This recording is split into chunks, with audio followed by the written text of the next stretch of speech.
Welcome to the Terrible Podcast with your hosts from SteelersDepot.com, where you can find all your latest and greatest Steelers news. It's Dave Bryan and Alex Kozora, always lit, talking Steelers. And now, here's Dave and Alex.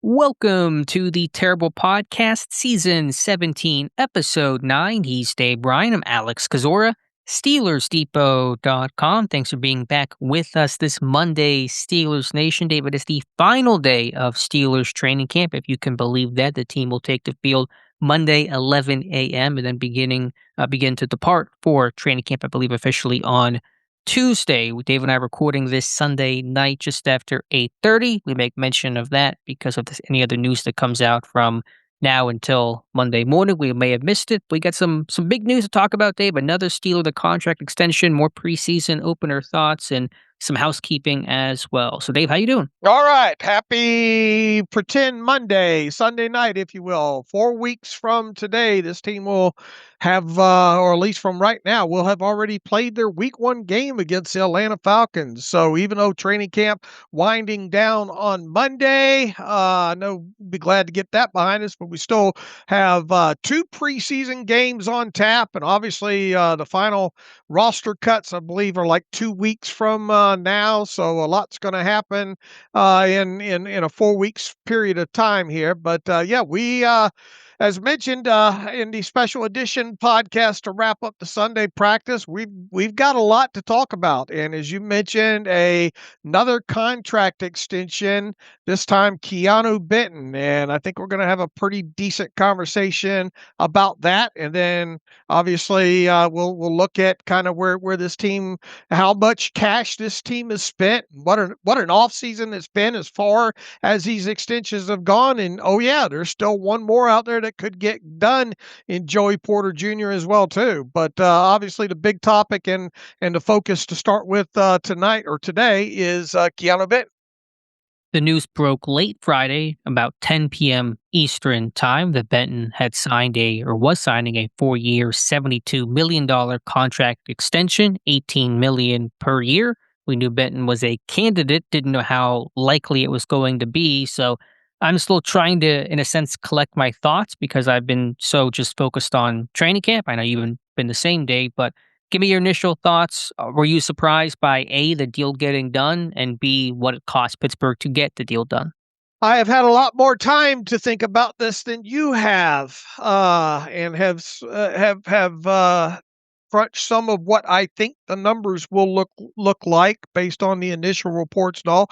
To answer your first question, look, I'm surprised they got it done. I wasn't convinced that they would get it done, much in the same fashion of with Nick Herbig. I thought, okay, once they got Herbig done, I did kind of wonder if they would have got Benton done, but they ended up getting both of these done. And as you mentioned, 4-year extension, $72 million, the total of the 5 years in total, because obviously he is now under contract through the 2030 season. And man, does that sound weird coming out of my mouth, 2030 as a season there. But it'll total a little more than 70, I think somewhere along the lines of 73.3 million or something like that, because obviously he was due base salary of like 1.3 or some uneven amount going into what was originally scheduled to be his final season here. So I am surprised overall that they got it done. But when I finally took that evening and on into the next day to start thinking about it and rolling back in my head, going back over what the team did with Nick Herbig, I probably shouldn't have been so surprised. And I probably, once the Herbig deal got done, I probably should have started giving more plausibility to the fact that Benton would get done. Now, why do you say that?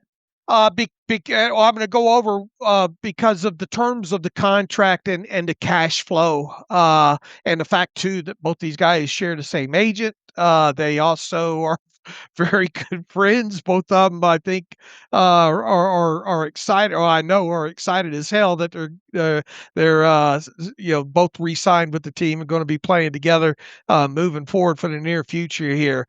But I think first and foremost, it was an initial shock. First of all, when it came out and the new money average was 18 million. All right, because that is the same new money average technically that Cam Hayward is now playing on, with his contract being extended a year, and then they put $2 million more in new money for him this year and all. But it comes out in the wash as $18 million new money average for both players. However, uh, now we don't have any terms on any cash flow or any guarantees, and the only thing that's been reported so far is just a 4-year extension, $72 million. So that $72 million is the new money. 4 years is the 4 new years, and that's how obviously you come up with the 18 million. Now, when you go back to looking at the Herbig deal, and it's been a while since we talked about that getting done as well. Let me pull up some numbers here. Herbig's new money average obviously was a bit of a stunner as well. He had a new money average of his deal of 25 million. However, when the details of that came out, he is scheduled to earn $42.3 million in cash over the 2026 and 2027 seasons. So that is 21.15 million average that he's going to earn in cash over the course of the next 2 seasons, which is obviously lower than his technical uh, new money average of 25 million there. Now, in the Nick Herbig deal, only the first year money, 2026, meaning the signing bonus and the base salary, are fully guaranteed. There is the second year money, I think the base salary, which is guaranteed for injury only within that. But the fact of the matter is technically Herbig's contract, if you want to look at this bigger picture, it is a 2-year $42.3 million contract with essentially 3 option years, 2028, 2029, and 2030. And each of those 3 years have roster bonuses in there. So effectively, those are the triggers of each year, which you could effectively call an option year in there. So when you look at it that way, and initially when the Benton deal came out, I thought, man, what did it take in the signing bonus and first year money to get him signed, sealed, and delivered? And at first, I went to 18 to 8, basically 18 to $19 million. And then after going back and looking at the Herbig deal and how it was structured, and knowing that the two had fairly low base salaries to work around that were on the books in 2026, I'm willing to bet that Benton's first year money, meaning this year's money, base salary, and signing bonus, winds up being around $15 or $16 million in total. And I would not be surprised if his 2-year cash total for 2026 and 2027 combined out to be around $30 or $31 million. So what is that divided by 2? That's like $15.5 million, right? And then now we once again haven't seen the structure of this. It hadn't been announced yet. It probably shouldn't be shocked if he also in the final 3 years has roster bonuses, and more than likely the only fully guaranteed money in this is going to be the 2026 money, and then there probably will be some injury guaranteed money in 2027. So effectively, let's say that my estimations are right. You're looking at a 2-year $31 million contract here. Now, I know a lot of people will look at that 18 million and $18 million new money average and say, oh man, that's way too high. Obviously I've seen it out there in the Twitterverse as well too. But if I would have told people that this was essentially a 2-year contract for 15.5 million, how many would have thought that the deal would have got done? How many people would be okay with that being the format or the main sticking points to the deal? And That structure is generally reflective of how Pittsburgh usually does its deals that aren't top of the market. There's not a lot of guaranteed money past the first year. In fact, no guaranteed aside from injury and roster bonuses due in typically March later on in the contract. That structure is pretty in line with how Pittsburgh has historically done contracts. Is that fair? Well, I mean, when you're looking at guys not top of the market, though, some of these guys in the past, though, have had that fifth year option maybe to work around.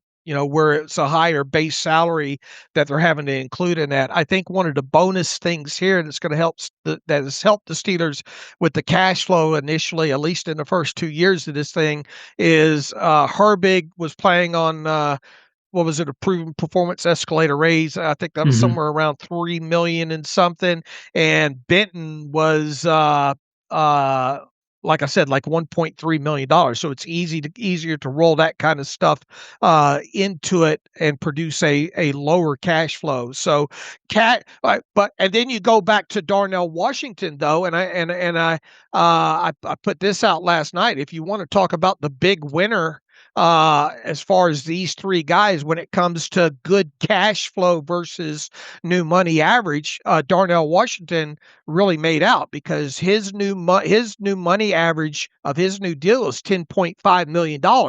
But his first 2 years of his new deal, 2026 and 2027, total out to $20.55 million. So his 2-year average of the first 2 years of his or 2026 and 2027 are damn near right at his new money average. Whereas the case of Herbig and Benton, the first 2-year average of cash is going to come in way lower than their new money average.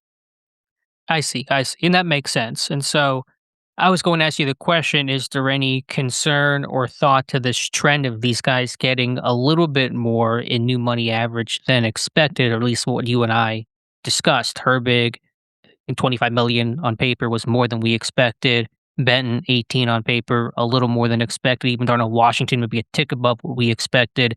But your counter to that would be the structure in the first 2 years. The cash flow. Right. The cash flow frames that as under that general new money average that gets reported out. Right. And here's the thing. Once again, both the Herbig and essentially all three of these guys, Washington, Herbig, and Benton, they're basically 2-year deals with option years on the back. You expect those guys to at least play 2 years. Now, if those guys are not living up to expectations after the first 2 years, you can cut them. And you're not on the hook for any guaranteed money. Now, there obviously will be some dead money of the final 3 years of prorated signing bonus involved in there. But if you're looking at it from just a pure cash spend and what the average you're going to pay the player is over the span of the next 2 years, it's much lower than what their new money average is within that.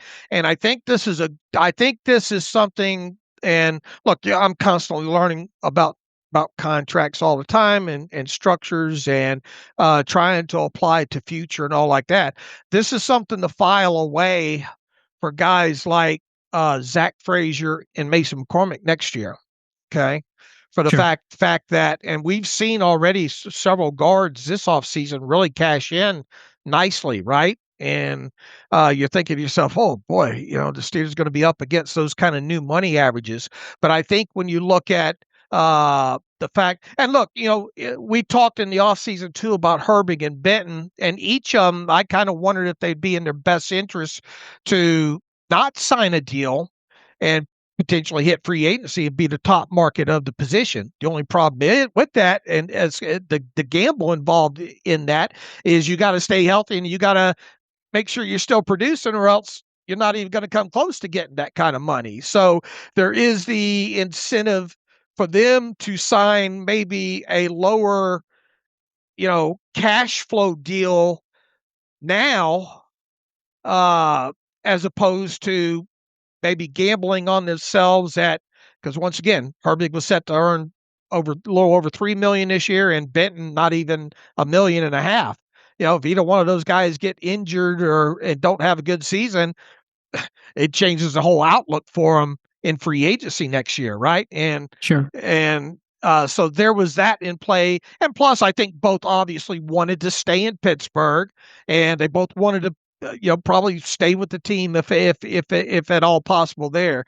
So I think there are a lot of factors within this, with cash flow being, and look, the guaranteed money too, because we expect only the 2026 to be the fully guaranteed amounts in both of these deals. We already know that's the case with Herbig. It's already the case with Washington. And then obviously some injury guarantees in the second year or the first new year of the deal, which is 2027 there. And I think that played a lot into it in them being able to get them signed because, once again, on paper, Nick Herbig's $25 million new money average, and that looks damn good on paper for him and his agent, and it looks damn good for Benton with an $18 million new money average. But I think when you look at this realistically, that these are both 2-year deals with 3 option years on top of it, you can kind of understand how the Steelers kind of get the better upper hand in this. Now, look,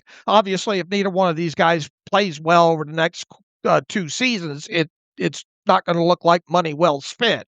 But technically, their average of these first 2 years are going to be under what their new money average technically is. And then obviously, if they perform the way you think that they're going to, and the team thinks that they're going to perform, these become steals in the final, once they get past the first 2 years, on top of the cash flow already being great, for the Steelers on that end. So I think it's more of a lesson learned overall, and I think it's something definitely that can be applied to those marginal type guys that you kind of wonder whether or not the team would probably like to extend them.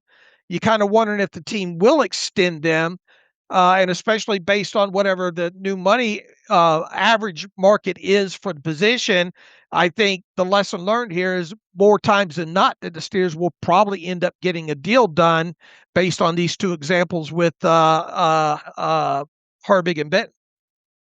I don't want to stray too far away from Benton because I want to talk about the player and the plan and the vision aside from the money, but could the same apply to Joey Porter Jr.? I know there's a conversation about him getting maybe second year guaranteed money. We just saw Devon Witherspoon get paid. That's one cornerback domino to fall. Christian Gonzalez of the Patriots is still out there, still negotiating a deal. Could we see the same with Porter, where his reported average comes in 33, 34, but the 2-year deal aspect of it all brings that average below that overall mark? Could it? Absolutely, because Joey Porter Jr., as we sit here right now, because of the was he proven perform? No, he was a second-year guy, so I don't think he was proven performance because I don't think second rounders count in that. But just the structure of his overall contract, he's scheduled to earn just shy of $4 million this year, $3.9 million, and obviously that's a lot lower than, say, a guy that was on his 5th-year option or something like that. So the short answer to your question is do I think ultimately the new money average for Joey Porter will top a guy like Witherspoon and be top of the market? Probably not. I mean, I think even that might be a little rich. But could we be talking like a what does the market look like? A right? 30 million number, and then the 2 year is like 28.5 or something like that. Yeah, could we be looking at, let's see, what do they have this updated? Yeah, Devin Witherspoon right now is top of the market at 33. Could we definitely see him come in at Ahmad Gardner and top that 30.1 new money average? Yes. Could we see him even come in? Now, obviously, now the race is with Christian Gonzalez to the altar, right? So we have to see who beats who there. But let's just say Christian Gonzalez You have to think Christian Gonzalez is going to top Devin Witherspoon right now, right? I'm Or sure no? that's the aim and the goal, yes. All right. So let's say for whatever the number is that Christian Gonzalez tops Devin Witherspoon's 33. Let's say it comes in at 34. Well, Joey, if could Joey Porter realistically come in number 3 on the list at $32 million at this point with his cash flow average through the first 2 years, uh, maybe being 28 million? Yeah, I suppose that's plausible. And I think the bigger hangup here when you get up into these higher contracts like this, and especially if you're going to make Joey Porter Jr. technically, I'm using my air quotes right here, technically say the third highest paid player at his position. Well, you obviously have a little bit of precedent going back with fully guaranteed money. Might it result in Joey Porter Jr. getting fully guaranteed money through the first 2 years of the deal? I think that's plausible as well too. Do I think his cash flow is going to look better on paper? Even let's say he does get the first 2 years fully guaranteed of the deal, and let's say that's 57 million. Okay. Uh is his cash flow for the first new year and maybe even into the second new year going to look as strong as Gonzalez and Witherspoon's? Probably not. But I think learning lessons from the Benton and the Herbig deal, short answer is I don't think it's out of the question that we could see Joey Porter Jr. top the $30 million new money average, but with his cash flow or with his first 2 years, 2026 and the first technically new year of the deal, 2027, that total cash not being as strong as maybe even a couple of guys under him in new money average, if that makes sense here, Sure. because I think that is plausible at this point now. Yes.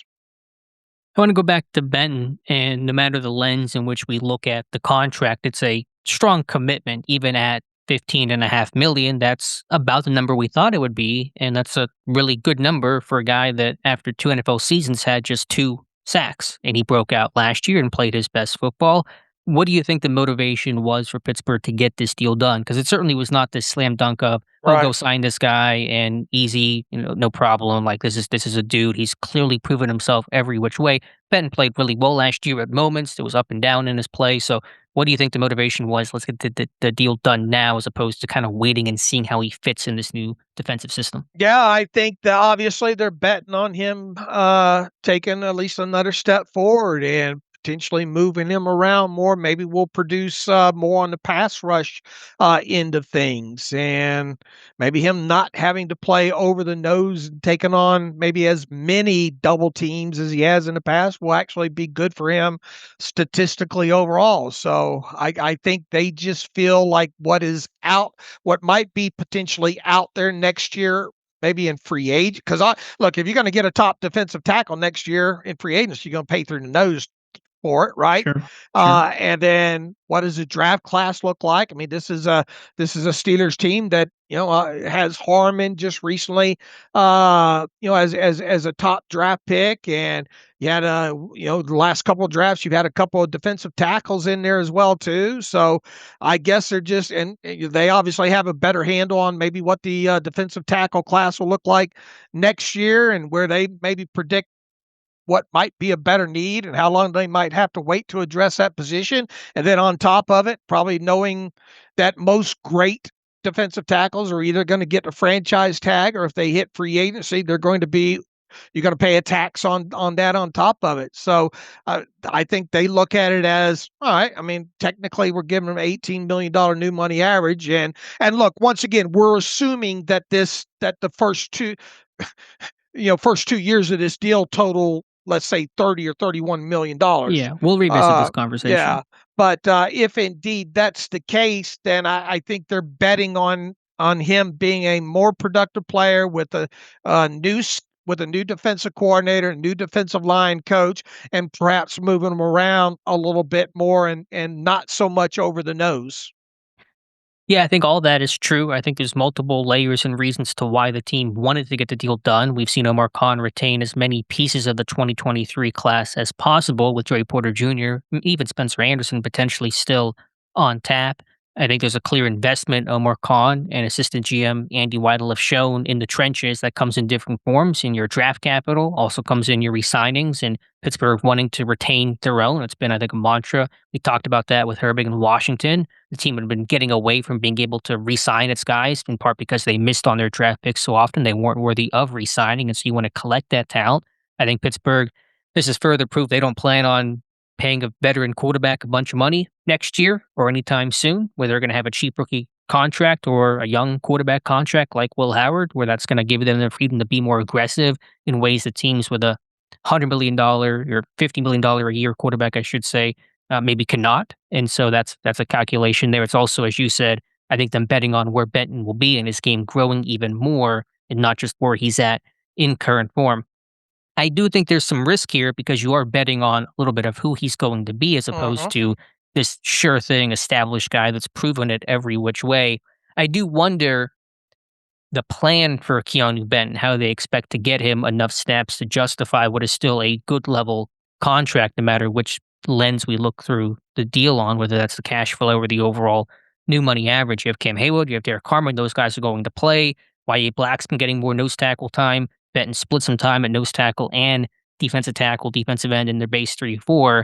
And so, how will all the pieces fit this year or next? I wonder how Pittsburgh will balance that with Herbig as well. There's some Right. juggling We're act this having the team will same have to do. conversation, Mhm. right? You know? Right, right. So I think that's a little bit of the risk of making sure you're getting good return on investment where these guys are playing a lot and being productive while you're balancing a quintessential future Hall of Honor, probably Hall of Famer in Cam Hayward and a first round pick in Derek Carmen, who in a couple of years may get his own fat contract. Right. And let me rephrase. I said 1.3 something for Benton this year. It's actually 1.749. It's almost 1.75 million he's getting this year. But even so, I expect his base salary to much like Herbig and his deal, they probably won't even touch his base salary in this, and it'll be that will become fully guaranteed, and then whatever signing bonus. I know people say, well, after two, you know, my theory is after, because you're not signing this guy with the idea of cutting him after 1 year, right? Sure. You're ideally you're signing him to at least get three, this year and 2 more years out of it. But let's look at it as we've broken it down as a 2 year window with him, because obviously if he's not living up to that, let's call it 15.5 million per season in each of these two new years, or these next two seasons, then he's not going to see 2028. It's bad business at that point. And I know people say, I don't know why you can treat this and say it's okay that, okay, after the first 2 years, if this doesn't work out, you just cut them and eat the dead money there. But the fact of the matter is that's kind of the byproduct of having the lower cash flows, being lower than his new money average in these first 2 years. And let's assume, once again, dangerous to do here, that his signing bonus as part of this deal to get him to, let's say, 16 and some change, 16 million and some change cash in this season. The signing bonus is $15 million. Okay. I'm willing to bet it comes in somewhere right around in there. And if that's the case, and then let's say he plays 2 years, you don't get what you want out of him, and you have to cut him in the spring of 2028, you're looking at $9 million in dead money, and that's dead money that will at most be a $9 million dead money charge in 2028, and that's minuscule based on what the cap will be at that time. And then even if you wanted to, what you could do is you could designate them a post, because there's probably going to be a roster bonus date in that March of 2028 that serves as the trigger within that, right? Hmm. And so you're probably going to have to make the decision to cut them by the third or fifth business day of the new league year in 2028. And let's assume you cut him. You could always designate him. You could hold on to him until after the start of the new league year, but before the roster bonus is due, and then cut him. And if you wanted to, if you're really hard pressed for cap space in 2028, you would designate him as a post June 1st cut, and then you'd have a $3 million dead money charge in 2028, and the other $6 million would be dead money in 2029. So that's a small price to pay, a very small price to pay from a dead money aspect if he does not live up to expectations in the first 2 years of this deal.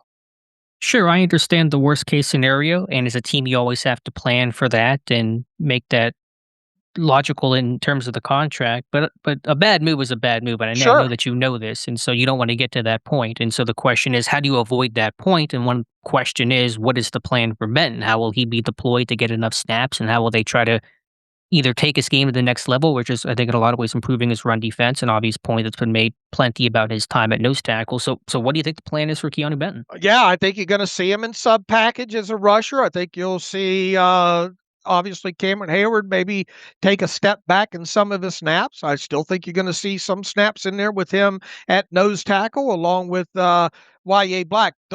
Look, there are a lot of areas of his game that still need improvement, right? But I mean, when he's over that, he's got to play better against the run over the nose, right? I mean, there's once again there are several aspects of his game where he needs to take that next step in. But if they're running up the middle on this defense, with him in the middle in a base 3-4, then that's going to be a problem. He's going to lose those snaps to somebody else To Y.A. eventually. Black. Sure, Right. sure. And he's going to probably lose a lot of that out of the gate because Black's going to, I think, Right. see. I don't know how the split's going to go. They've mixed and matched so much in training camp. It's been hard to get a read during Sunday's practice. You saw Benton get a lot of nose tackle work, but Benton's going to have to play a lot of snaps to Right. justify this contract. I don't know exactly what that number is, but it's got to be. We talked about 600 or so, I think, before the contract a couple weeks or months ago. We got to see probably 700 plus now. Yeah, and how much are you going to be in base period though? Well, And it's been more than yeah. people think. It's been about 40% each of the last 2 years, which is a healthy number. Yeah. Here's the thing. Let me ask you this: how much more improvement do you expect him to make against the run as a nose? As a true 0-1 tech, Yeah. I mean, I think regardless of his alignment, I think he can get better against the run. I'm excited about what ideas a former defensive lineman himself and Patrick Graham, who's a front seven centric kind of coach, can bring. What Dominic Pecco can bring as a long time, I should say, not one time, but long time clogging nose tackle that could rush the passer too. I think things did get stale under Carl Dunbar, and so I'm excited to see what that ascension could be. It's hard to quantify how much better he'll get. He's obviously not a classic nose tackle that's going to eat double teams the way that Casey Hampton could, but could he get into that Javon Hargrave mold where he's more attacking and can penetrate? And obviously he can and has done that. It's just trying to be more consistent and keep linebackers clean. There's a lot of good comments this week about Patrick Graham, and it's the focus on keeping linebackers clean and D-line kind of eating blocks or vice versa. So it's hard to really answer that, but that's going to be a key question in terms of making sure this deal feels like a success. Right. Okay. Let me ask a sort of a similar question a different way here. Which part of his game is most likely to see the most improvement right out of the chute in 2026? And regardless of where you stick him at technique wise on the line, his pass rushing or his run defense?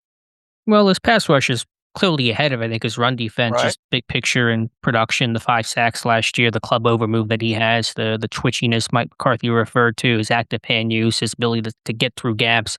I know there's kind of this, not ironic, but juxtaposition between while he's not that classic nose tackle and his struggle against the run, I think his best pass rush reps have come over center when he's one-on-one and he's able to use that club over and get through that A gap. He's got hips like the way the Tuitt had hips, just really athletic for their frame and their size, ability to bend through contact and kind of squeeze through gaps. And so I still want to see him over center quite a bit, but obviously I understand the concern about him Right. playing nose tackle too. So to answer your question, I mean, the run defense certainly could get better. There's more meat on that bone, hopefully, than his pass rush, which is already pretty good and pretty far along. But I'm confident he can get after the quarterback if he's going to be playing over the A gap quite a bit. There's going to be some trickiness here, to go back to my original point of how they intend to use him and getting him in the right matchups, both as a pass rusher, where I think he's best over the interior, and then against the run where he may be a little better off playing closer to the tackles. Agreed. And look, I mean, you know, at a minimum, he's got to have 5.5, 6 sacks at this point now, right? Yeah, I mean, obviously, pass rush comes in a lot of forms, but you get paid for sacks, and you don't want to be going backwards, obviously. So yeah, that's probably a fair assessment. Right. And he's really going to be under he was already going to be under microscope whether or not he signed this deal or not. Now he's really going to be under the microscope here. And look, hopefully you can get Cameron Hayward off the field a little bit more this season and not have a drop off when that happens. That's the best. That's the best of both worlds, right? I mean, to rotate those guys out a little bit more and not have Cam Hayward have to carry the same load that he's been having to carry, and keep him healthier and fresher in key situations in games and that kind of thing there. But I do have my doubts that we'll see much progression in him as a run defender wherever he's at on the line. I think there's more of a chance of him becoming maybe scraping a little bit more off the ceiling of where it comes as him potentially being a pass rusher overall. I mean, if he can become a better run defender, hell yeah, great. That's icing on the cake. But I think the likelihood of him improving more as a run defender versus improving more as a pass rusher, I think it's the latter. What do you think he can improve as a pass rusher, aside from just pure production? Yeah, he's going to have to start having better counters. Yeah, I think he started to show that last year. He goes right on that club over 90% of the time. He started going left a little bit more. I still think a good secondary move off of that. I think he started to develop some of those things last year. So I do want to see that. I think he can do it because he's got all the talent to use basically every move that he wants. He's really athletic for his size.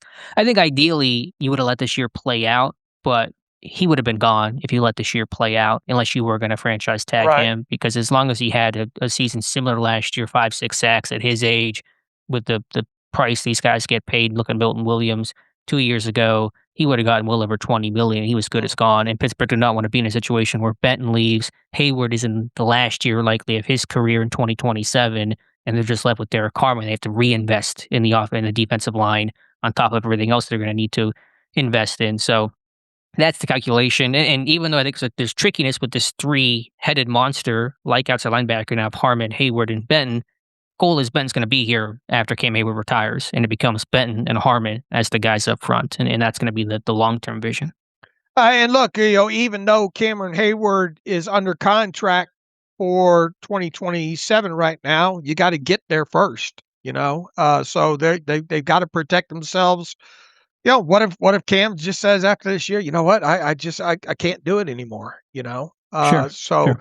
At least you have immediate protection built in with having a guy like Benton that could be ready to go. And even though Cameron Hayward might technically want to come back next year, maybe the Steelers decide to move a different direction at that point too. Kind of shuffle him Well, on. I find that unlikely, but I Well, I mean, understand if your he point. You doesn't never know. right, if he doesn't have the season. Here's something else to continue consider too when it comes to potential cash flow. And this isn't the end all do all, but as we talked about with Cameron Hayward, his new money average technically is $18 million, same as Keeanu Benton. Cameron Hayward's set to earn $16.25 million in cash this year now, with his contract being massaged earlier in the offseason there. Do you think Benton's cash number is going to exceed Cameron Hayward's for 2026? That's another reason that I looked at it and said I might have shot a little bit too high, thinking 18 to 19 million with Benton. I mean, that's a hard, you got your defensive captain out there, the guy that continues to produce and beating off Father Time, earning 16.25 million, and then once again, it's not the end of the world, but with the Steelers in the hierarchy, that's yet another reason I think to maybe expect Benton's maybe cash number to come in around 15.5 or 16 million, just under Cameron Hayward's. It's no coincidence Benton matched Hayward's number and did not surpass the 18 million new money average, and so that's a fair point. But I still expect and operate under the belief that Hayward will be back in 2027. I think he's operating under that assumption as well. I'm working under that assumption as well too. All I'm saying is things happen. Sure. You know? No, I understand. But point is, there's a longer term vision beyond just this year of Benton's role. But I think, like outside linebacker, there is going to be some trickiness here of getting Benton his snaps and juggling the plates. Hayward, still a tremendous player, elite against the run. And that's not where Benton is at. And Harmon, your first round pick, who's ascending, and Benton himself. In terms of risk, however you perceive and define risk, what do you think is the riskiest contract Pittsburgh's handed out this year between Boswell, Washington, Herbig, and now Benton? Benton. Yeah, I would say so. I would agree. Yeah. I mean, look, and we had the conversation is still going to be there with Herbig and Benton both of, okay, you're paying these guys, what you're paying them now, even if you just look at it from a cash flow aspect of what each of those two guys are going to earn this year, which is obviously lower than their new money average, is still a lot of money. You expect to get return and playing time out of both those guys, and technically both those guys are not starters right now, right?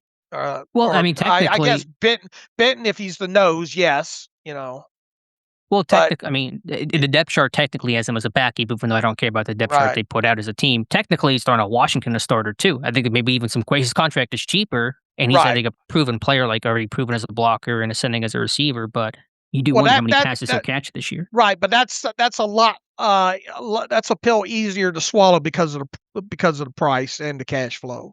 Sure, More so than Benton and Herbig, and definitely Herbig. I agree, but it's a similar conversation of how do you get this guy involved and get him his touches and get him his snaps. I think you're having the same conversation to maybe different degrees and different price tags. $100 million versus Washington's contract are different, obviously, but they're all kind of in that similar conversation of just how do we make sure we're getting good ROI on this deal.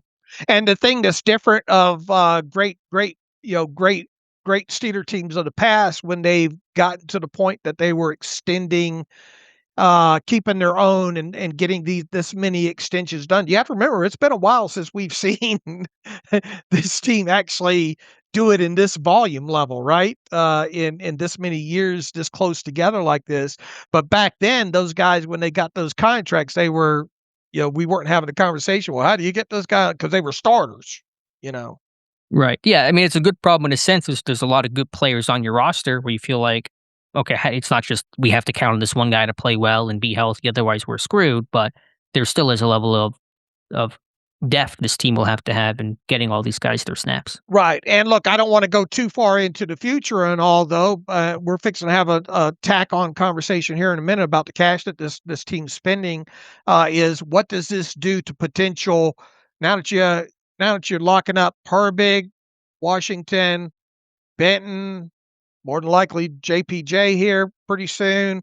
What does that do potential cash spending of what this team might do in free agency next year? Because already you have to remember too, we were already started a conversation about, probably Frazier's going to get a new deal, Mason McCormick going to get a new deal. We'll see whoever else maybe in the final year ends up getting a new deal as well too. And then you've got these added on cash charges in these extensions in the 2027 column now as well too. And what if this doesn't go good for the majority of the players that they're you're not just going to cut Herbig after 1 year. You're not going to just cut. And I understand there's conversations that Watt or Ramsey might not be here. What's going to happen to Highsmith and all like that? And obviously there's going to be cuts along the way to help save cash. But at what with this team spending as much cash as they're spending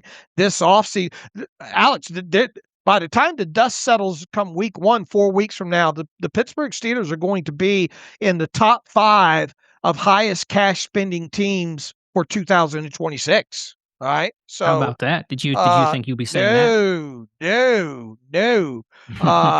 And we, there are still a thing or two that could happen on top of Joey Porter Jr. potentially that drives that number even closer to, let's say, almost $400 million. I think from my expectations right now and kind of on paper in my head, figuring out what a Joey Porter Jr. cash for this year might look like, and then factoring in practice squad, 52nd, 53rd player, IR, yada yada yada. I mean, this team's going to be $375 million potentially in cash spent for 2016, and this is a team that I thought realistically maybe at most would spend at the high side 320 million.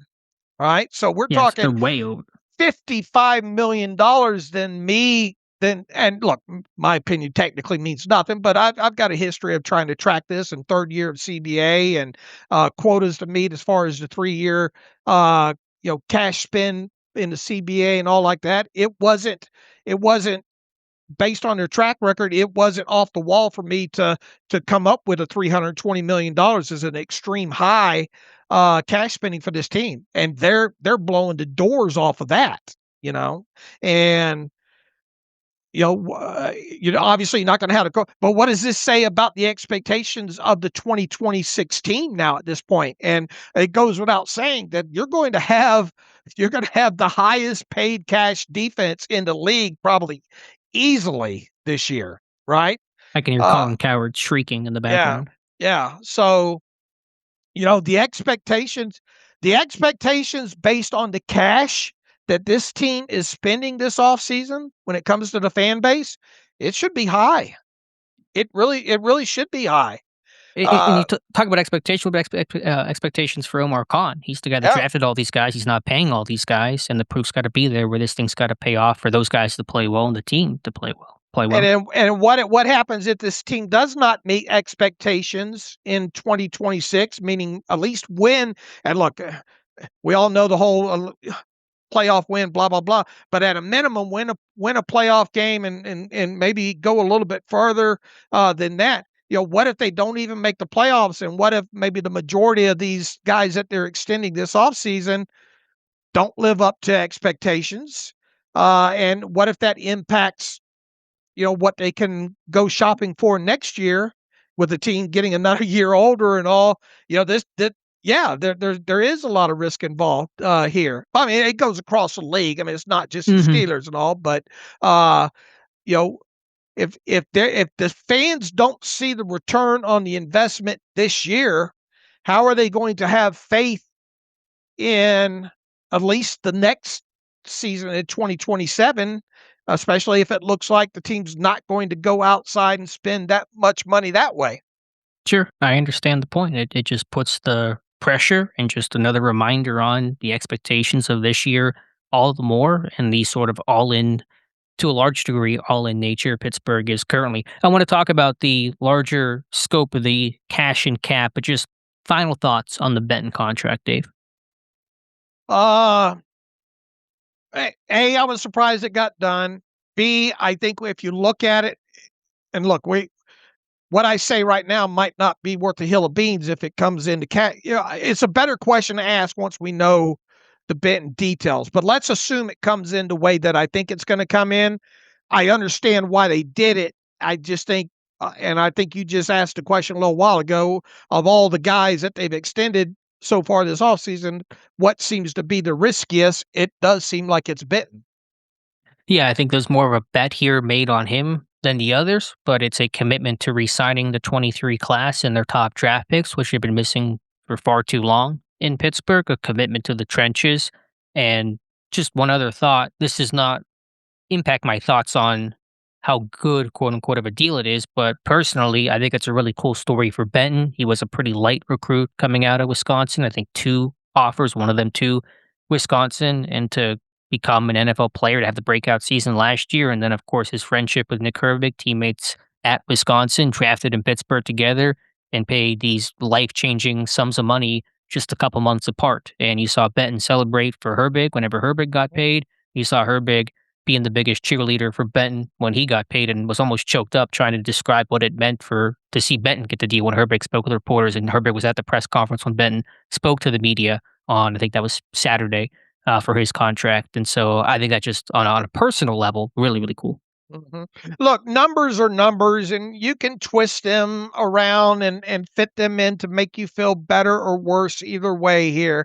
But I think the crux of what needs to be looked at once the full details are known of this Benton deal is to not look at the $18 million new money average, but look at what is fully guaranteed, which is probably only going to be the 2026 money, and then look at what the average is over the next 2 years. If I would have told you and everybody listening months ago that the Steelers on August, what day would that been? 14th or 13th, whatever day it happened on, I guarantee you on August 13th or 14th that the Steelers will sign Keeanu Benton to a deal that will pay him $31 million through 2027, would you be fine with that?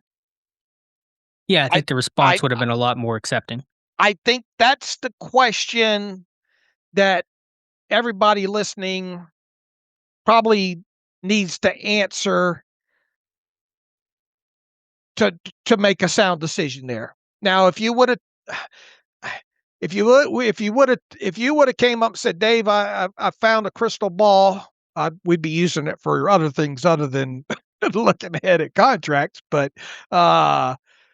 you told me Benton will sign a deal on August 13th or 14th, and the first 2 years of cash will total, what did I say, $32 million or $31 million. And only the 2026 cash is guaranteed. Are you doing that deal? Yeah, I think that's a fair way, but we have to see the number on Right. first. I think my short answer would be yes, but it's easy to say that. It's easy to say that once you know once you know the outcome. It's hard to go back. It's hard to ask a question like that already knowing what the outcome is, at this point, I think. Because I wasn't biased. I just didn't think that I didn't think they'd get it done overall, period. I didn't think they thought that highly of him and his play to get a deal like this done at this point. Understood, and I certainly was not confident it was going to happen. I was trying to think back to even my thoughts, but probably somewhere on the fence. But to that point, the Steelers have been, I think, really high on Keeanu Benton for a long time. We talked about him a ton coming out of the draft. He felt like a Steeler. I talked to him at the Senior Bowl. Benton had shared the story after getting his contract that Mike Tomlin went up to him after a pass rush drill and said, "You got something special there." We talked about him. I did my classic Alex, talk about him for 3 months and then chicken out and don't put in my final mock draft move. And so he's kind of been a Steeler type of guy for a long time, and now a Steeler for the foreseeable future. And has he lived up to expectations so far? I mean, last year got a lot closer, and last year was a breakout year. It was not a perfect year, but it was a breakout year. That pass rush production spiked in huge ways. He became a lot better. He had some dominant stretches against Minnesota, against the Colts, albeit with some backup linemen he was facing, but there was some really high-level play. So if he does more of that, he'll live up to it, I think. If the run defense can get even passable, if he can do that, then yes, he will, and he has. All right. And has he, up until this point, lived up to what the expected cash flow that he's going to get these next 2 years is another question. He's going to have to play like last year as a rusher with a little more sack production and improve against the run to get there and say yes to that. Okay. The microscope is going to be definitely he's going to be under it, and more than anything, more than anything, going to be paying attention to how he's used and how many snaps a game he gets. Absolutely. All right, we're already running a little bit long, so I don't want to spend imagine that 25 minutes on this, but give us the perspective of the cash and cap. But I've been getting some questions. A, does the team have enough money to sign Porter even if they wanted to? And what does the future of like 2027 look like? I had one conversation looking over the cap next year, even with the projected increase in the cap. Pittsburgh is sitting at about million and change in cap space. Should that be alarming to Steeler fans wondering about signing Frazier next year and McCormick and just signing free agents? All right. First and foremost, let's talk about where they sit right now in real time with their rule of 51. Now, this real time does not take into account what the increase of Keanu Benton's new cap charge is going to be. But let's say that his cap number, let's say they give him a $15 million signing bonus and they leave his base salary alone, then his cap number is going to increase by a cool $3 million. So it's going to eat into the 4.952 million in cap space that they have with their rule of 51 right now. So essentially, after the Benton deal, let's say they've got a little less than $2 million in salary cap space, and they still have obviously the 52nd, 53rd player to sign. They got a full practice squad that's going to be over $4 million. They've got they're going to need $5 to $7 million in salary cap space to start the season. How many guys are going to start the season on IR? That's going to eat up cap space. So it's obvious, right? And it's been obvious anyway. And look, the Joey Porter Jr. cap number is going to increase probably by at least a couple of million, assuming they get him done. So that just wiped out whatever available salary cap space you have. Long story short, they're going to have to restructure at least one contract, maybe two. So you're already going to be kicking some money down the road as far as restructure goes with, say, DK Metcalf and either TJ Watt or Alex Highsmith, depending on how deep that they need to go in restructures there. So that's something that we got to find out the answers to first. Now, on top of it, you cut Malik Harrison, you're going to save over $4 million in cap space that way. There's going to be other kind of minor cuts that are currently in the rule of 51 that might end up saving you by the time it all comes out in the wash, maybe another $1.5 million, $2 million in cap space. But fact of the matter is they're going to have to restructure at least one contract, possibly two at this point, and that needs to be taken into consideration moving forward before you even start talking about 2027. Can they get Joey Porter signed to a deal at this point? Obviously, yes, because once again, I think getting him done, I think his cap number goes up to $2.5 million. At most because of it. So yeah, they can make that work. That's not the issue there. They're going to have to restructure some contracts, but they're already going to have to do that anyway there. Now, when you look at 2027 with this team, obviously you got these second years of these newer contracts that you have to deal with, but you're looking at guys like Jalen Ramsey. How many people listening to this show think Jalen Ramsey is going to be part of this team next year? Probably not. So you're going to save around $20 million in cap space there. Who else is kind of questionable on this roster that's a little bit bigger money next year? There's not many really to start choosing from to go out and cut.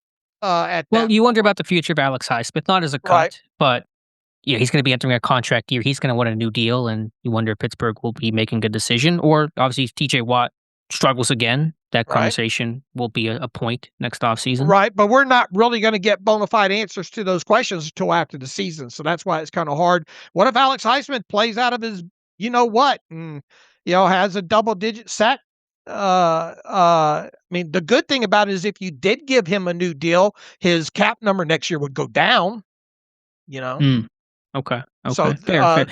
There is that thought about it. But as far as guys flat out that are under contract right now, that you could make a good prediction that they could be potentially cut, I think it starts at Jalen Ramsey, and then that's it. That's the list right now. And then, like we said, you're probably going to be in a situation where you got to extend Frazier.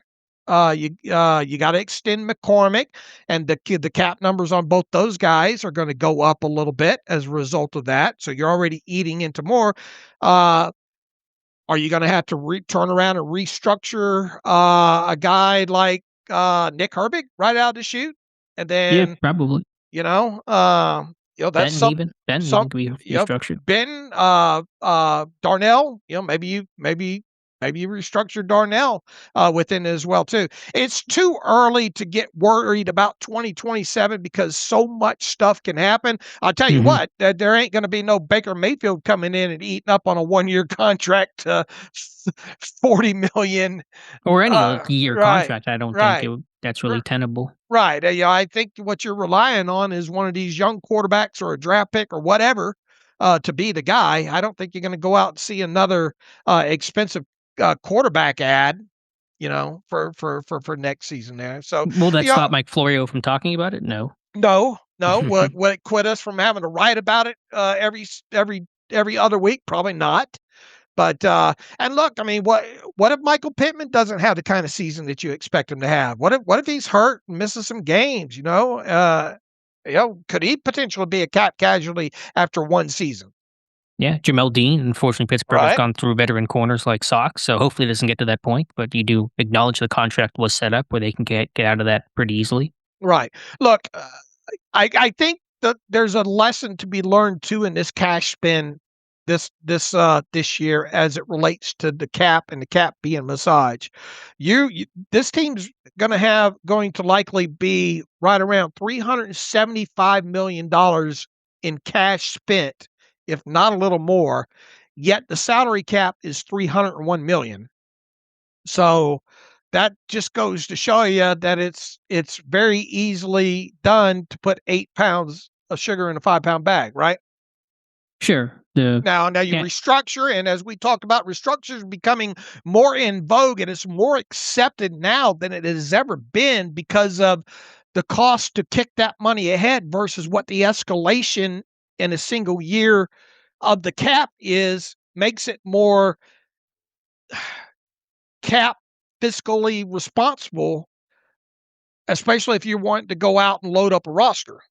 Yeah, teams look at percentage you count against the cap, not just Right. the raw number, and that's the context that matters. Now, you talk about restructures this year. DK Metcalf almost certainly one. You mentioned potentially two. Who would be the second? Would it be TJ Watt? It feels like there's some risk there to restructure him for a guy that, if he struggles again, do you want to have this giant cap charge on him down the road? Well, realistically, you don't have many options here. You got Metcalf, you got Watt, you got Highsmith, and then remember you've got this option bonus decision with Jalen Ramsey coming up that you either going to have to eat that all this year or you're going to have to restructure some of his deal, and then you're setting yourself up for dead money, more dead money in next off season if 2026 ends up being his final year for you. I think you go to DK Metcalf first, Agreed. and then whatever maybe you don't do a full restructure on TJ Watt, but you just go and get whatever. Look, you can clear 17.775 million in cap space with just doing DK Metcalf alone. And then you combine that with $4.75 million by cutting Malik Harrison. I mean, you just created over $22 million in cap space by those two moves alone. That should get it done, if we're being honest. So that tells you they probably wouldn't need to restructure a second guy, even if they did re-sign or extend out, I should say, Joey Porter Jr. Yeah, I think you fully restructure DK Metcalf, you cut Malik Harrison, and I think that should be enough right there. Okay. Well, that's good news because I think a second restructure would have been difficult with Watt. Highsmith, there's not a lot of years left on that deal to kick it to. Right. So I think if you could just get away with just Metcalf is guaranteed to get restructured. That's just it's a question of when, not if. I'm just assuming right before the season begins, and then you kind of go from there. You probably they're going to cut Malik Harrison, and that may be enough. Right. I mean, once again, $22 million. I mean, I think that should get it done because once again, Joey Porter Jr. Let's say at most Joey Porter Jr.'s cap number goes up $3 million. I don't think it will end up being that, but let's call that the high side. We already know Landon Roberts is cheap. I've got an idea that Benton's cap number is going to go up at probably at most $3 million. 3.4 million at the most with him there. And when you talk about the only thing that you have to, because even here's something else that just happened. The workout bonus charge just hit the cap the other day, and I've been holding a placeholder for that at 920,000. That ended up being about 300 and some change thousand lower overall, but that charge is already on the books now as well too, and it's already accounted for in my numbers. So yeah, I think cutting Malik Harris, and look, you're also going to get some slop from the rest of because everybody in the top 51s right now is not going to make the roster, right? Mm-hmm. I mean, Malik's gone. There might be one or two other guys that are in that top 51 that there's going to be some slot cap savings. Not huge amounts, but enough where you might save another $2 million on top of it. So we're already talking about potentially $25 million of cap space being cleared 2 weeks from today. And for 2027, my one takeaway is Pittsburgh can still do basically much of what they want. You may not get quite as many free agents, and I very much doubt you're going to get a high-paid veteran quarterback like a Baker Mayfield, Right. but you can certainly still re-sign and extend, keep saying re-sign, extend Frazier and McCormick to long-term deals, and I expect this team is likely to do so. Right. Now, do I think that going into a new, and then remember that this next CBA period is technically a 4-year CBA period, not a 3, right? Oh, I didn't know that. Yeah. It goes, Yeah, because the end of the CBA is coming up, and so let's make it 4? Okay. Right.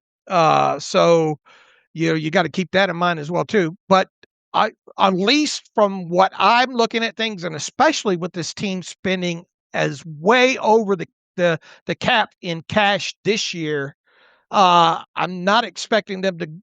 They might spend up to the cap next year in cash or a little lower. I don't think we're going to be having these conversations. I don't think. In fairness, we said this for this offseason, right? Wasn't that kind of the tone where they were going to probably be about 100% and they went way over? I thought maybe they'd be like at 102 or 103% at max. Maybe a little higher, maybe 105% of the cap in cash. But I mean, they obviously have blown out that out the window right now. They're at like 115 roughly. Oh shit! I mean, excuse my language there, but take Bert, three. Bert. Take three. What is 301 and 375? I think it's even higher than that. Then about almost 125%. All right. Yeah, crazy, unexpected stuff. So yeah, you expect they can't do that forever, but you never know. But point is, I would not fret about 2027 unless you were really pining for Baker Mayfield. I think that is super unlikely. All right. But here's the thing. Let's go back to the now. All right. You spend this much money, especially for an organization like the Steelers, especially to spend this much over the cap in cash in the final year of the CBA period, when they technically don't have to. The expectations should be high for the fan base. If not, then the people are going to say they don't know how to spend the money. It's not the people won't be mad that they spent the money. The people be mad how they spent the money and who they spent it on.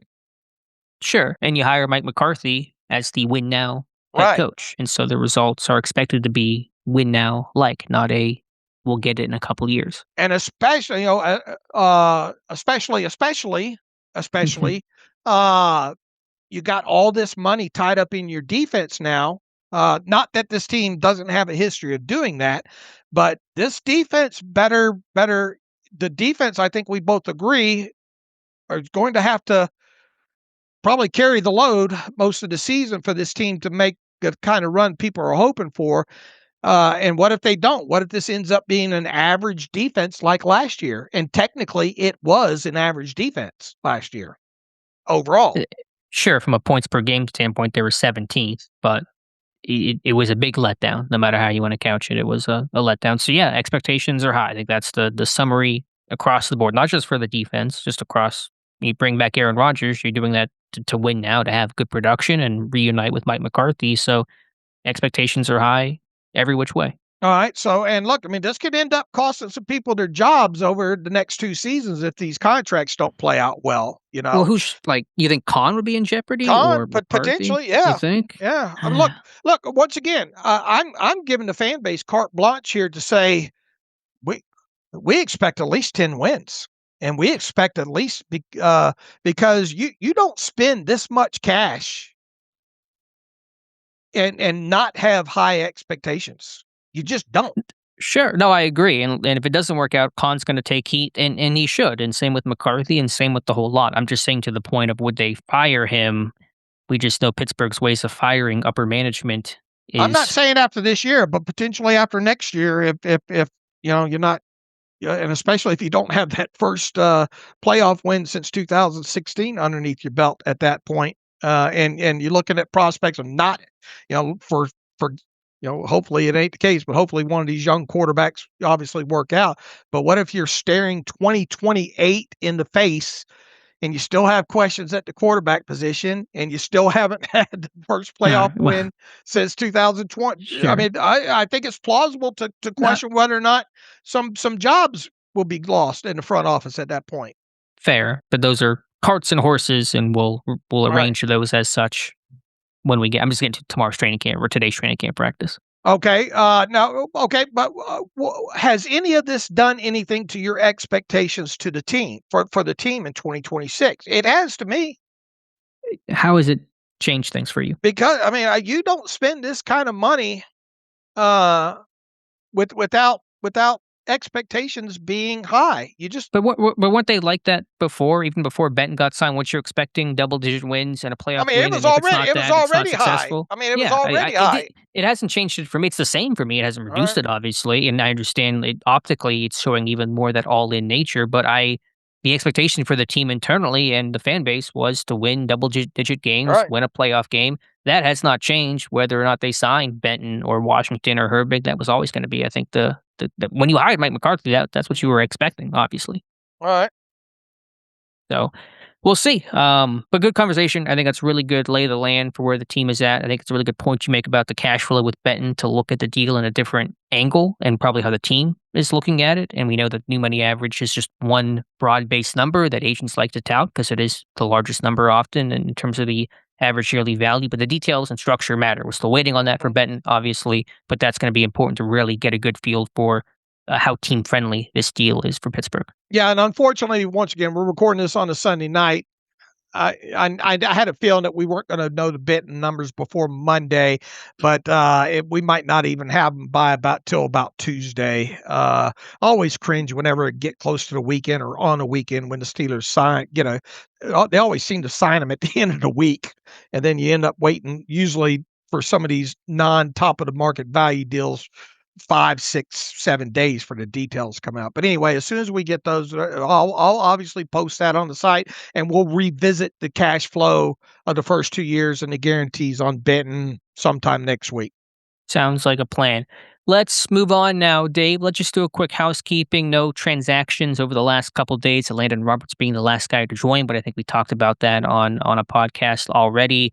We'll get a lay of the land, the final day of training camp, health of the team. You've had DK Metcalf, Michael Pittman Jr. be out since the Saturday night practice. They were injured sometime during it. Max Ihanacho's been out about a week. Sebastian Joseph Day, ditto there. Brisker, Brandon Eccles still working their way back. Did have Deshaun Elliott improve his participation to close the fold during the Sunday practice, and Pittman began doing some light rehab work on the side. So that's a small but encouraging note. And so really watching Ihanacho in particular, you'd love to get him back for the second preseason game, but that's looking less and less likely as he's missing more and more time. Yeah, boy. Give me as many of these young players and guys like Sebastian Joseph Day. And obviously, here's the thing. If Metcalf and Pittman don't play on Friday night, is Aaron Rodgers going to play, Alex? Seems doubtful, All which right. I'm okay with. Yeah, I'm okay with that at score. I just, here's the other good thing. You got 4 weeks from the time, a little less than 4 weeks from the time we're recording this to get these guys healthy. But I would like to see guys like Sebastian Joseph Day get in there, and a few of these other guys, and definitely Ihanacho, right? I mean, you want to I mean, if he can't get on the field on for Friday's game, I think you automatically there's not going to be a chance that he pulls off that starting right tackle job. However, if he can play Friday and then play in the finale and have good showings in both of them, I think there's still a little legitimate shot that he could be your week 1 tackle. But if he doesn't play Friday, I just don't see that coming to fruition at that point. I would say that's very likely the case. The only counter or pushback I would offer is when Troy Fautanu sprained his MCL in his first preseason game. The plan was basically to not skip a beat with his availability. He didn't come back until week 2. He was rotating with Broderick Jones until Jones had a million penalties, and then Fautanu finished the game. Now, Fautanu, I think, was further along than Ihanichor was coming out of college with prospects, but the point being, if they're really high on a tackle, they may not let injury change that plan. But obviously, if Hanachor keeps missing more and more time, the harder it's going to be for him to unseat Dylan Cook, who's been available every step of the way this summer.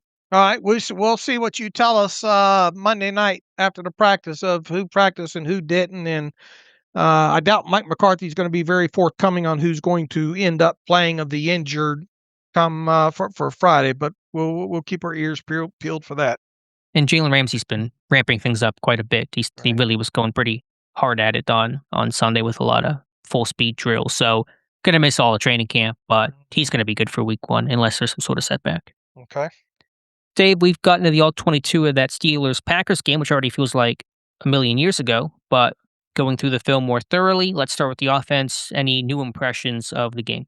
Yeah, I don't want to rehash the quarterback stuff because I feel like we hit on that pretty good. I thought, once again, overall, I thought it was a good showing by all three.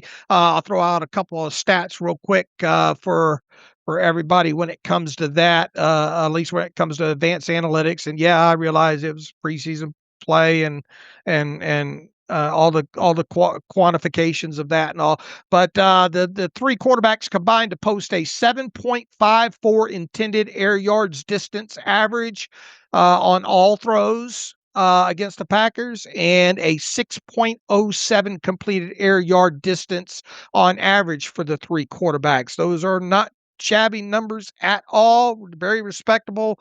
And additionally, with two of those three quarterbacks that were playing being in their first preseason game. So it's just a stat, but as far as stats go for preseason games and two young quarterbacks, that's very nice. And another thing that was impressive was all three quarterbacks combined to have just 4 total pass attempts that went either behind or right at the line of scrimmage against the Packers. And one of those obviously was the tight end screen to Bobby Tonyan that gained 15 yards. So only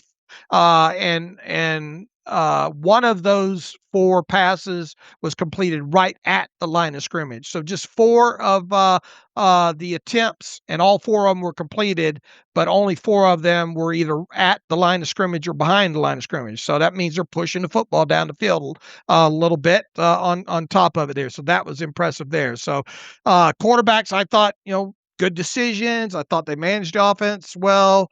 Overall, it gets you even more excited to see, especially the 2 young kids play this second preseason game now. As far as the running game, or less the offensive line, once again, I didn't think the tackles played overly well. I thought Broderick was the best of the bunch, but even I didn't find myself having to clip out clips on any of them. I thought Dunker later in the game, I thought he was above the line with his play overall, but it was really kind of a blasé performance overall, I thought, by the offensive line there. I thought the tight ends performed okay for the most part in the blocking department. Obviously, the wide receivers, you got the yak that you got out of those guys. I think that was exceptional overall. I think there was very few missed. I think even Mike McCarthy said one of the guys ran a wrong route on one of them. I think when Will Howard was in there. But I thought for the most part, the blocking effort was there. Obviously, the running backs, the pass protection a couple of times could have been better. As far as the runs go, there wasn't a lot of daylight on a lot of those runs. I did think Lou Nichols ran hard and ran well. I like the reverse on that one. It ended up the Fautano holding call, and then obviously too you got to look at the offensive line and the penalties. You had the Fautano one false start, and you also had a holding call on him, and you got to clean that up there overall. But I did like to play a dunker later in the game. I thought that stuck out. We already mentioned that Hoffman moved around, played all three interior line positions. I thought, as far as Ryan McCollum went, I didn't think it was an awful game for him, and he did see some time at right guard in there as well too. And there was one with him power play with him pulling right to left. I thought he did a good job on there. But that's kind of my overview of the offense there. Yeah, I think I echo a lot of those thoughts. Quarterbacks just clean operationally, no delay of games, no botched exchanges, no bad handoffs, no obvious miscommunication, no turnovers, no fumbles, no interceptions. I mean, just from a first time out for two young guys, first NFL game, playing the majority of this thing, and Howard and Aller, that's impressive. At tight end, yeah, not anything really new in the takeaway, just Tunyon making plays, being those young quarterbacks' best friends. Receiver, Bernard obviously came alive in the game and had some really impressive plays, and that one yak play was great. But right about this for Monday morning, it's probably not going to be taken too well. I can already see the comments. It's just you get a lot of mistakes with him too. Even in the game, I think he ran the wrong route one time with Howard. I think a second throw or second drop back of the game where he wanted Bernard to break his route off more shallow than what he did. Howard had to throw the ball away. You look at the Sunday practice, you got multiple mental errors, false start, didn't see the ball on one goal line slant or one low red zone slant, and then the 2-point play they ran to end practice. Bernard didn't get his head around it. Rogers was visibly frustrated with Jeremy Bernard, and that's rookie stuff. But you wonder if Rogers can't trust Bernard, Bernard's not going to play. That's the same boat that Roman Wilson was in last year. So just need to see that cleaned up, but that's tough for a rookie. So I know he's getting a lot of buzz right now for the plays he made, and there's a lot of talent there, and there could be some really good days in the future for Bernard. But just want to, there's a lot of mistakes there too. It's kind of 1-to-1 good play to mistake. With the offensive line, I didn't feel as uh, run around with your hair on fire the way that some fans are about the group. It wasn't a good performance, but first time out, new O-line coach, some new pieces, new system. These things always tend to look a little clunky. I thought Fautani just missed on his punch a couple times. I thought Cook had a couple of good reps where he's controlling the long arm, but just couldn't get that chop down maybe as quickly as you would have liked to. I went back and watched Dunker specifically last night on like a third rewatch. And I thought, I'm with you. I think he played well. I thought he stayed attached to blocks. He had good power in his hands. He was getting good first contact and able to move his feet enough. A little lack of athleticism and some reach blocks and out there in space trying to climb the second level on a run block one time, but I was pretty happy with it. He's really sits in the stance, like flat back, really gets low. I think his stance's bend is pretty impressive for a big, burly dude. And yeah, I thought Broderick Jones played well. So yeah, those are basically my thoughts. All right. So we echo a lot of stuff there. Would like to see Roman try to get Roman a little bit more involved, hopefully, in this second preseason game. And obviously, if Pittman and Metcalf don't play, we should see Bernard and Roman again. Get the early work in there.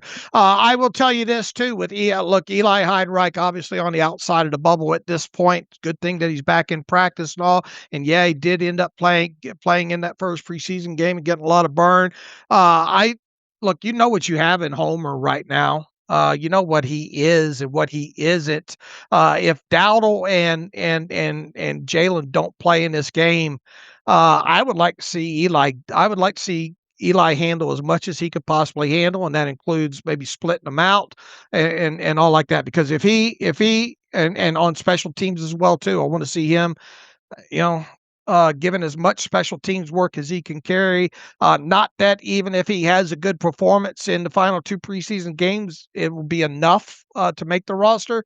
But as I said right after they drafted him, man, Mike McCarthy needs to give him every opportunity, I think, to try. Now, look, health obviously goes along with that, right? He's got to do his part and keep himself healthy. But I think Mike McCarthy needs to do a little bit more to give him every opportunity to make some plays. And we know how good a receiver he was at Navy, and how not really used as a traditional running back in that sense. But I what I'm saying is I don't know if I'd throw Homer out there much of any. I'd see how much Eli Heidenreich could take in this next game.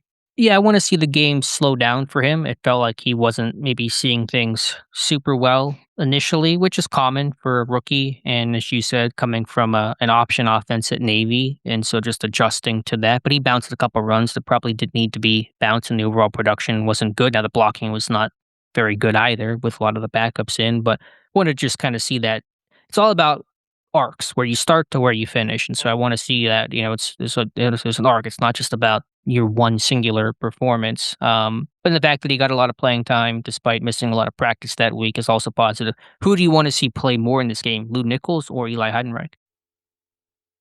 I mean, look, you can't just put Eli out there the whole game, so I would give it to both of them. Okay, which I think has a good chance being a majority of the carries. I mean, Homer's going to play a little bit, obviously, but you want to learn more about Nichols and learn more about Heidenreich, and Caleb Johnson just frankly is. He's an afterthought now. It Yeah, feels maybe he like. gets burned in the finale as a little showcase, something with him, but I tell you what, if I'm Caleb Johnson, though, I'm going to everybody. I'm going to Danny Crossman. I'm going to Mike McCarthy. I'm saying, put it on me. Put it on me. Give it all to me. Because that's the only way he's going to get an opportunity, and then obviously he's got to perform. But at this point, that's his only chance of making it right now. I'm in Danny Crossman's ear 24/7. Heck, I'm even probably going to Patrick Graham and say, you need any help on that side of football, because I need to show that the more. 'Cause Mike McCarthy put it put it bluntly again this morning or Sunday morning during his press conference, right? If you're not a star player, basically, and you're not on scholarship, so to speak, you better find a way to be a 4 down player, right? I wonder what's going through Caleb Johnson's head right now. Is still a young guy, a third round pick, and they often make the roster their second year. Johnson is tracking to be the exception. Do you think he knows the writing is on the wall, or is he just too young to even kind of know that? Like Malik Harrison probably knows I'm getting cut. Like he's a vet, he probably Yeah. understands that. I wonder if just what's in Johnson's head right now. If that order went the way that you said that it did at practice today, I don't know how you can't have self-awareness. Yeah. Something's going on here. Yeah, probably, but also, like, it doesn't serve you well to think about it that way. You just gotta do your No. job and maximize whatever you can, and like you said, offer as much help as you can. But even he played, what, 2 or 3 special team snaps? I think he was on maybe kick return and punt rush a little Yeah, bit, but he didn't get a yeah, lot of it's burn just at all. no. Alright, defensively from the All-22 game, what stuck out to you, Dave? All right, I hope hyper focus mostly on our defensive line. In the couple of rewatches since Rubio, thought he really represented them. They might have something there specifically against the run. If that guy can develop something as a pass rusher, or do anything as a pass rusher here in the final 2 preseason games and play like he did against the run, he's going to make this roster. I think. I think he's a good developmental player. Overall, he's very hard to move. Overall, when he does get moved off his spot, he does a great job of fighting back into the play and making a play on that. I thought he was impressive. I thought Dean Lowry had a lot of good snaps. I don't think we've seen Dean Lowry have snaps like that in several years. I thought that was and now look, it was against, furniture movers and Amazon drivers, but I thought there was a lot of effort there. He looked healthy overall. I thought Y.A. Black, he got moved a couple of times where I would have liked to seen him be able to hold his ground overall, but I didn't think it was an awful game for him. Harmon had some good snaps early, I thought. Benton's play was just kind of okay for me. It was nothing that I thought that I had to go clip out with him. Otomewo, the same thing. I didn't even focus on Jabadi Jr. I don't think he stuck out all that much to me. And who else was there on the defense? I think that's got the defensive line there. But I thought Rubio was hard to take your eyes off of Rubio. Yeah, that was my main takeaway was I'm getting Goodlow, excited. Goodlow. I thought Goodlow played pretty good overall. Yeah, and Kyler Ball had some pressures late, Mhm. but I thought Rubio was sort of the guy that really popped. His just looks like a Steelers defensive lineman, the power in his Yep. hands, the pad level, the way he's able to control blocks and 2 gap, get off of blocks, make tackles. What did he have, 6 tackles in this game? On how many snaps did he play? defensively? I Do you tell have you, that snap count number? as far as he was credited with 6 total tackles in the game. Now I think 5 of those were assists, but uh, they all kind of add up there. And as far as snap counts with Yeah. him go, it was 21 snaps. So he played 35% of the snaps. I mean, that's a tackle, even if it's assisted on almost 1/3 of Mhm. his snaps for a rookie D lineman is really impressive. So is there going to be much of a pass rush component to his game? I'm not counting on it. Can the bull rush be something to push the pocket? That's what you're probably going to be aiming for because pass rush just really isn't his game. But there's some really attractive traits there to stop the run. I'm really excited about what he can look like, not just in this first game, Right. but how he can progress throughout. What did you think about not a D lineman, but on the lines there? Jamin Davis has gotten a lot of buzz. A lot of people talking about Jamin Davis with a really strong box score performance, 8 tackles, 2 sacks. I mean, he had a lot of production in this game. Yeah, I mean, I thought obviously he was playing like it meant something to him for starters, but I just uh it was a good performance. I mean, how can you say it wasn't a good performance? But is it going to be enough? I don't think so. I think he just isn't bendy enough. I kind of worry about his size and his strength out there on the edge and set to run against starters. Those kind of things there. So, what was it a good showing? Did he perform with the unit that he was performing with, and did he do what he was supposed to do? Yeah, I thought overall he did. But as far as prospects moving forward, I mean, there's a reason this guy's you know kind of washed out the way that he's had at this point, and I just don't think he's even a reliable rotational edge. Yeah, I know it's going to be unpopular to some, and it was. He made some plays, and kudos to him. A sack off a boot, a tackle in the flat off of a boot, like really disciplined stuff there. But the traits matter, and there's no bend in his game, and he is a more experienced guy against a lot of backups. Expect him to look a little bit better, read things a little bit quicker.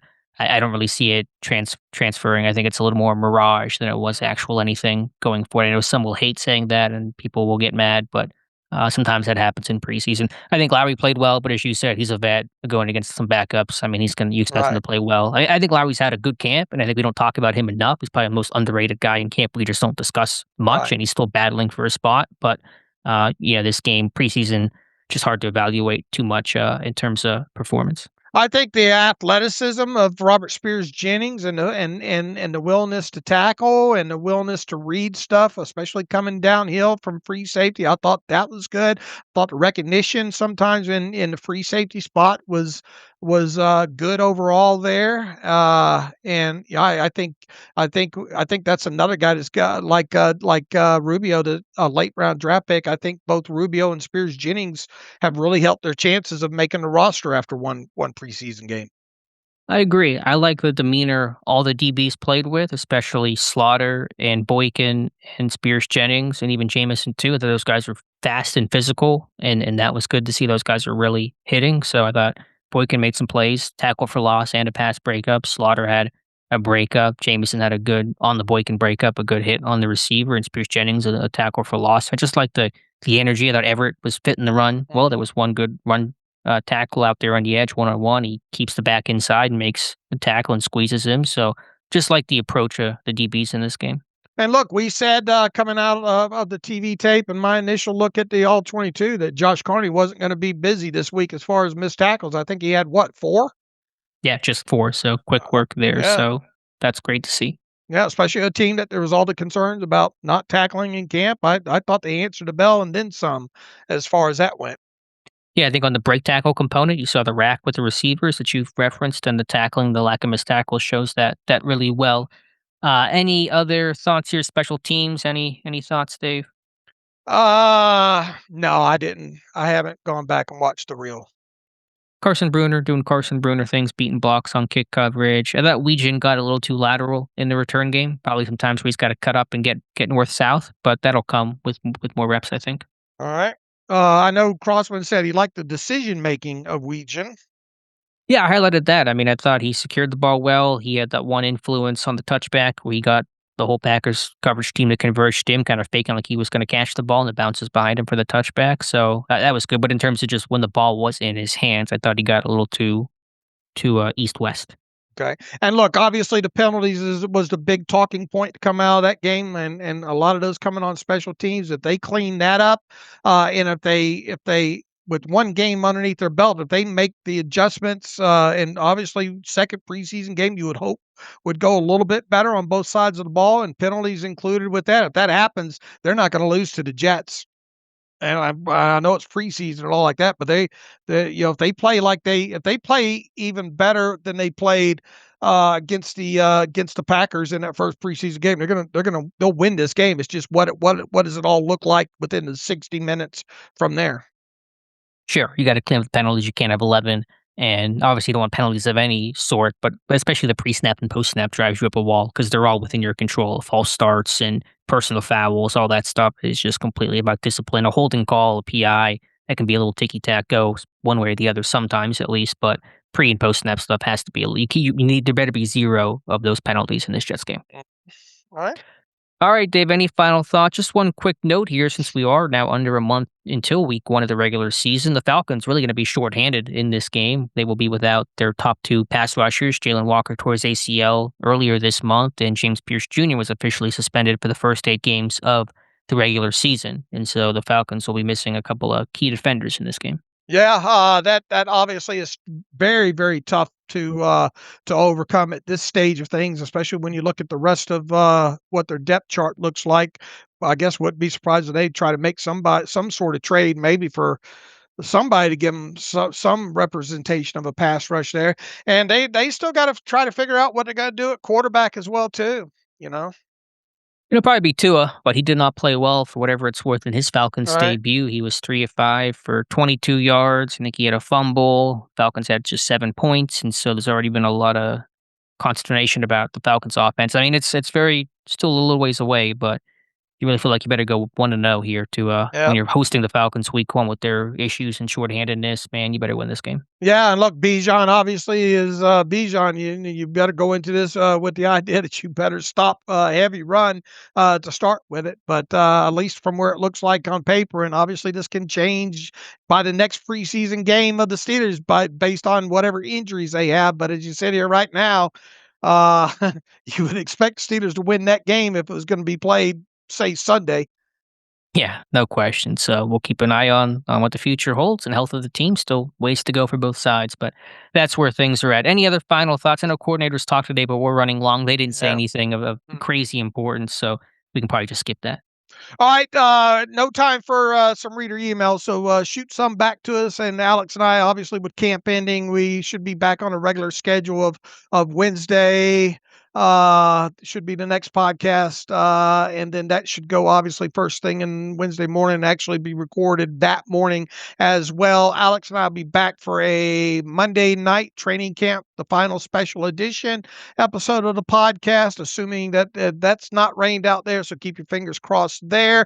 I would like to get the feedback though from people, at least in email, and you could put yes, no, and or even go as elaborate as you want from there. The question that we had about Keeanu Benton earlier in the show, if I would have told you ahead of time that the Steelers got Benton signed on August 13th or 14th, and the first 2 years of the deal totaled up to, let's say, $31 million in total cash, with an average of $15.5 million in cash spent on him in 2026 and 2027. If I would have promised you that a month ago, are you pounding on the table, say yes, yes, yes, or do you think that even that is too much for Keeanu Benton at this point? So I just kind of get your feedback based on what we think the contract's going to look like. And then once again, hopefully by the time Alex and I get together for the Wednesday show, we'll have the full contract layout. We'll obviously revisit that. So in the meantime, you can follow me on Twitter at Steelers Depot. Follow Alex at Alex_Kozora. Follow the show at Terrible Podcast. Email the show, theterriblepodcast@gmail.com. If you like what we do and you want to donate to the cause, SteelersDepot.com, hit the donate button. Also, if you like an ad-free version of the site, SteelersDepot.com, hit the ad-free button and follow the directions that way. Good show, Alex. I knew we had 8 pounds of sugar to put in a 5-pound coffee bag today, and I think we managed to do it. I know a lot of people don't like talking about cash and cap and all like that, but I think it's relevant with the Benton deal. and we'll get back after this on Wednesday. So until then, as always, thanks for listening to the Terrible Podcast with Dave and Alex.